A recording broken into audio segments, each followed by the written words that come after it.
Assalamualaikum warahmatullahi wabarakatuh. Selamat pagi anak-anak. Bagaimana kabar kalian semua? Semoga semua dalam keadaan sehat walafiat. Pada kesempatan kali ini kita akan belajar tema 4, subtema 3, pembelajaran 2, yaitu berpikir global, bertindak lokal. Apa makna pernyataan tersebut? Ayo kita diskusikan. Amati poster berikut. Berpikir global, bertindak lokal.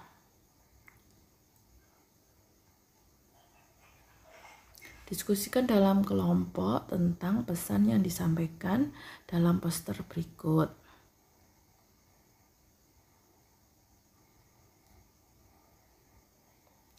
Baca dalam hati cuplikan berita dari berbagai media berikut.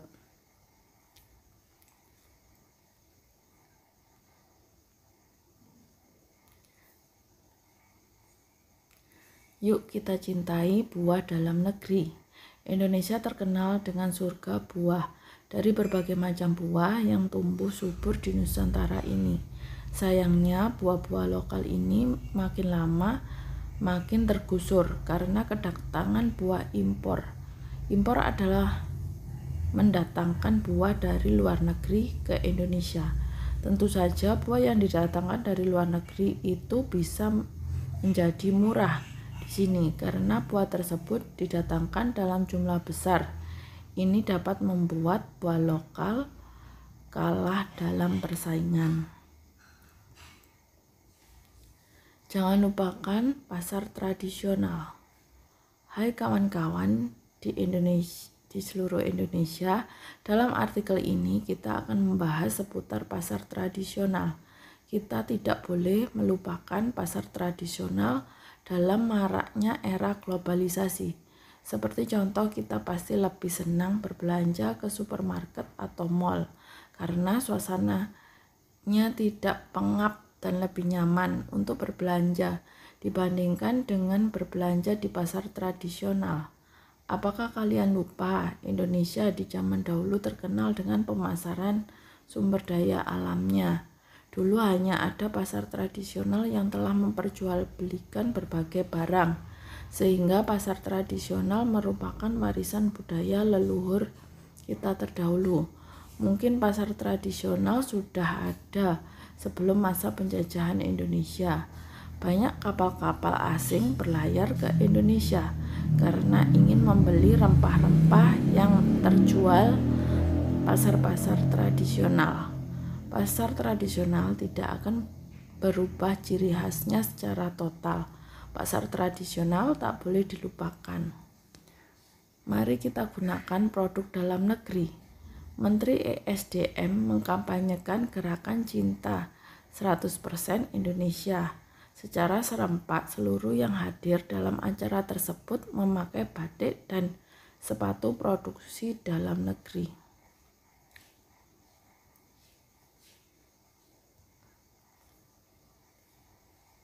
Gerakan Cinta Indonesia memiliki arti sangat strategis, tidak hanya untuk menghadapi tantangan krisis ekonomi global, tapi juga untuk membantu kemandirian bangsa di bidang ekonomi.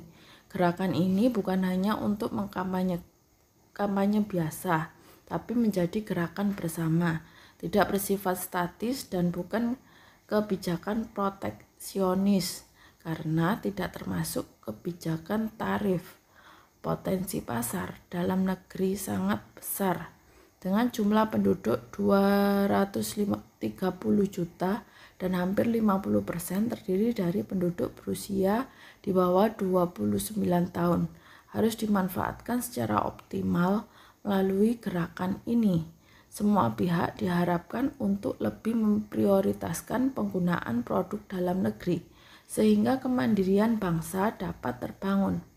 Program kampanye Cinta Indonesia bertujuan untuk meningkatkan apresiasi masyarakat terhadap produk barang dan jasa dalam negeri, serta meningkatkan citra Indonesia di mata internasional.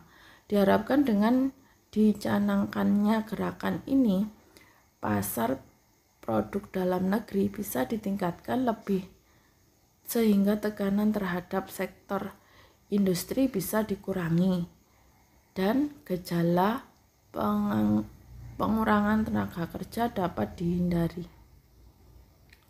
Dikutip dari www.esdm.go.id. Berdasarkan teks yang telah kamu baca tadi, diskusikan dengan temanmu. Berpikir global, bertindak lokal. Tulislah hasil diskusimu pada diagram berikut. Berpikir global, bertindak lokal. Contoh sikapnya apa, yang bukan contoh sikapnya apa, dampaknya apa, dan pengertiannya bagaimana.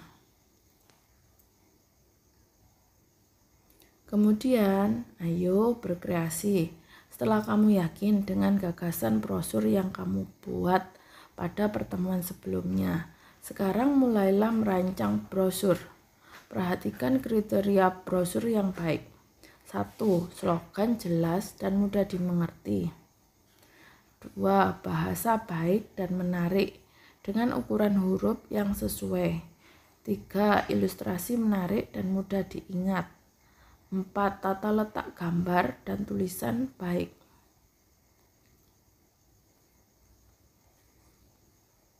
Kemudian, ayo berlatih. Ambil kembali kotak berbentuk kubus yang kamu bawa.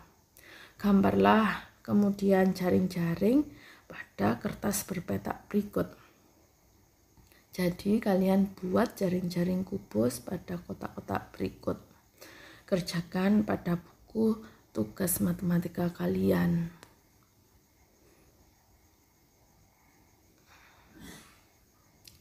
Tahukah kamu bagaimana menemukan luas permukaan kubus?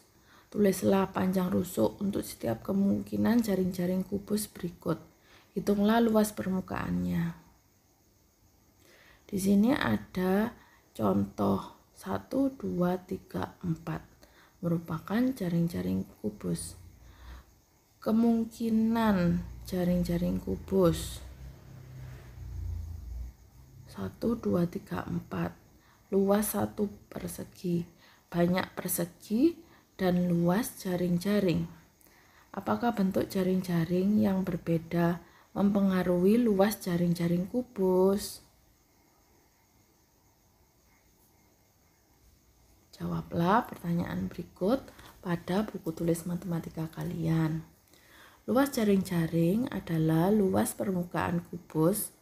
Luas 1 persegi adalah luas sisi kubus. Jika R adalah rusuk kubus, luas 1 sisi kubus adalah R kali R, sama dengan R pangkat 2. Bagaimana hubungan luas permukaan dengan luas sisi pada kubus? Jika rusuk kubus adalah R, tulislah rumus luas permukaan kubus. Kemudian, ayo berlatih. 1. Hitunglah luas permukaan kubus berikut. Jadi untuk A ada sebuah kubus dengan sisi 8 satuan. Kemudian yang ke B ada kubus, bagian kubus yang panjang sisinya adalah 10, akan tetapi tingginya hanya satu kubus. Kemudian yang ke C adalah merupakan satu kubus satuan dengan panjang sisi 3 cm. Dari bangun A, B, dan C, hitunglah luas masing-masing permukaan kubus tersebut. 2. Dayu akan membuat kubus dengan panjang rusuk 20 cm dengan menggunakan kertas karton Hitunglah luas kertas karton yang dibutuhkan Dayu. Yang ketiga, Siti akan membuat 2 buah kubus dengan panjang rusuk masing-masing 20 cm.